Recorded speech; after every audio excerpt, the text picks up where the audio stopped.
नमस्कार दोस्तों, स्वागत है आपका हमारे YouTube channel crazy for films पर। मैं हूं देव और आज हम बात करेंगे film a tale of two sisters के बारे में। दोस्तों, ये कोरियन लैंग्वेज की साइकोलॉजिकल हॉरर मूवी है जो साल 2003 में रिलीज़ हुई थी।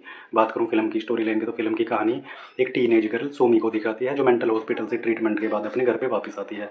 तो उसके साथ में उसकी छोटी बहन सीयोन भी होती है। दोस्तों, जैसे ही वो घर पे पहुँचती है तो उनकी स्टेप मदर यूनजो और उनके फादर उनका वेलकम करते हैं। अब जैसे ही धीरे-धीरे टाइम बीतता है, तो सोमी और उसकी स्टेप मदर के बीच में बहसबाजी होने लग जाती है, क्योंकि उनकी मदर उसकी छोटी बहन सियोन के साथ में अच्छा व्यवहार नहीं करती, उसे बिना बात के डाँटती और मारती रहती है। अब दोस्तों, जैसे-जैसे समय बीतता है, तो वो तीनों की तीन यानी सोमी, सियोन और यूनजो जो उनकी स्टेप मदर होती है, वहाँ पे अजीब-अजीब इंसिडेंट्स फ़ील करते हैं कि यहाँ पे ना कुछ न कुछ हो ही रहा है। ये कभी उन्हें अजीब-अजीब आवाज़ें सुनाई देने लग जाती हैं, कभी किसी के कदमों की आहट सुन रही है। तो दोस्तों, ऐसे ना अजीबो-गरीब इंसिडेंट उन्हें फ़ील होने लग जाते हैं। फ़िल्म की कहानी हमें यही दिखाती है कि ये सब अजीब इंसिडेंट हो रहे हैं उनके साथ में और ये क्यों हो रहे हैं। दोस्तों, अब बात करते हैं कि फ़िल्म में हो क्या रहा है। दोस्तों, अब जो सूमी है ना, वो मेंटल हॉस्पिटल से घर वापस आती है, बट वो पूरी तरह ठीक नहीं होती दोस्तों। अब वो ना, इसमें जो पहला ट्विस्ट है जो फ़िल्म के बीच में रिवील होता है, उसके फ़ादर सोमी को बताते हैं कि सियोन जो उसकी छोटी बहन है वो मर चुकी है। दोस्तों, अब सोमी के साथ-साथ रहती है वो लड़की, उसकी छोटी बहन, बट ना वो रियल एक्चुअल में मर चुकी होती है। वो स्टार्ट से ही फ़िल्म में नहीं होती, वो उसके दिमाग में होती है प्रेज़ेंट।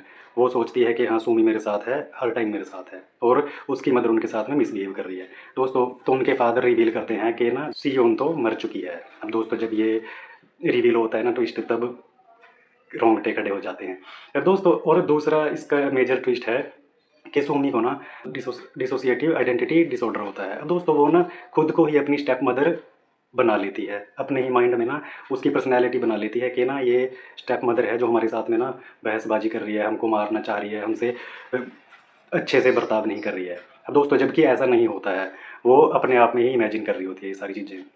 अब दोस्तों, ये ऐसा हो क्यों रहा है कि हाँ, सुमी के साथ में ऐसा क्यों हुआ? दोस्तों, सुमी का ना पास्ट बहुत ही ज़्यादा दर्दनाक होता है, जिससे ना उसके माइंड पे ऐसा बुरा असर पड़ता है कि ना वो इमेजिन करने लग जाती है, अपने माइंड में इमेजिन करने लग जाती है अपनी बहन को और उसको ऐसा शॉक लगता है, गिल्टी फ़ील करती है वो इंसिडेंट के कारण। मैं अभी बताऊँगा दोस्तों किस इंसिडेंट के कारण गिल्टी फ़ील करती है वो।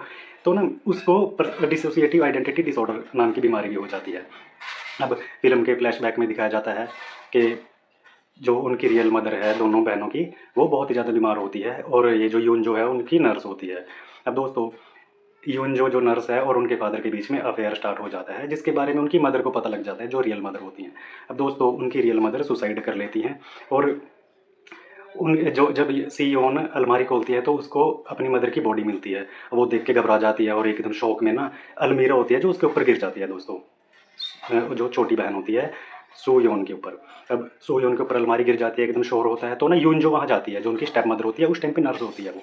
वो वहाँ पे जाती है, देखती है कि सियोन अलमारी के नीचे दब रखी है और उसकी हेल्प करने के बजाय ना दोस्तों वो वहाँ से वापिस हो लेती है। अब जैसे ही वो नीचे जाने लग रही होती है, तो उसको रास्ते में सोमी मिल जाती है।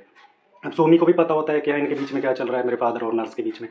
तो वो उसको बोलती है कि हमारे परिवार से दूर रह, हमारे जो अपना काम है ना, काम से काम रखा कर, नर्स है तो नर्स का ही काम कर। अब दोस्तों, सोमी की इस बात से लेके कि यूनजो को और ज़्यादा चिढ़ हो जाती है। तो वो कहती है कि ठीक है, मैं जा रही हूँ तुम्हारे घर से दूर, पर ना आज का दिन ना तू बहुत पछताएगी याद करके।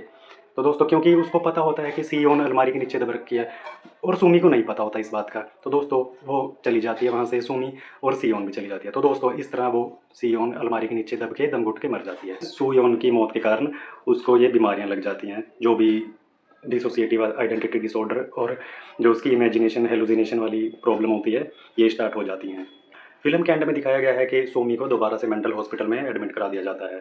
अब वो वहाँ पे बेड पे बैठी दिखाई जाती है और जो उनकी स्टेप मदर होती है यूनजो, वो घर पे वापस आती है।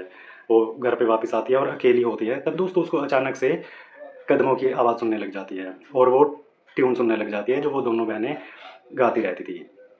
अब जैसे ही वो कदमों की आवाज़ सुन के और वो ट्यून का फ़ॉलो करती है, तो दोस्तों वो अलमारी के पास पहुँच जाती है, जिस अलमारी के नीचे दब के सोयोन की मौत हो गई थी। अब दोस्तों, जैसे ही वो अलमारी को खोलती है, तो उस अलमारी में से रियल में सोयोन का भूत निकलता है। अब ये कोई मतलब हेलुसिनेशन नहीं था, अब ये रियल में भूत निकलता है सोयोन का और वो उसको मार देता है दोस्तों। युनजो को वो उसको इसलिए मारता है क्योंकि उसने उसकी हेल्प नहीं करी थी, जबकि वो कर भी सकती थी और उसको बचा सकती थी। अब लास्ट में फिर दोबारा से दिखाया जाता है सुमी को। सुमी दोस्तों अपने बेड पे बैठ के ना हँस रही है और बिल्कुल शांत दिखाई दे रही है, क्योंकि अब वो गिल्ट फ्री हो गई थी, क्योंकि उसे रहता था कि मेरी वजह से बहन की मौत हो गई। अब उसे दिखाई देता है कि ना उसकी सिस्टर की आत्मा ने अपना बदला ले लिया है, तो दोस्तों वो अब गिल्ट फ्री फील करती है खुद को। तो दोस्तों यही इसकी एंडिंग है फिल्म की। उम्मीद है कि आपको एंडिंग समझ में आई होगी और पसंद आई होगी। दोस्तों अगर आप इस फिल्म को पहले देख रखे हो और समझ में नहीं आई और इस वीडियो को देख के आपको फिल्म की एंडिंग समझने में हेल्प मिली है, तो दोस्तों वीडियो को लाइक और शेयर करें, चैनल को सब्सक्राइब करना ना भूलें। जल्दी ही मिलते हैं नेक्स्ट वीडियो में। Take care, bye bye.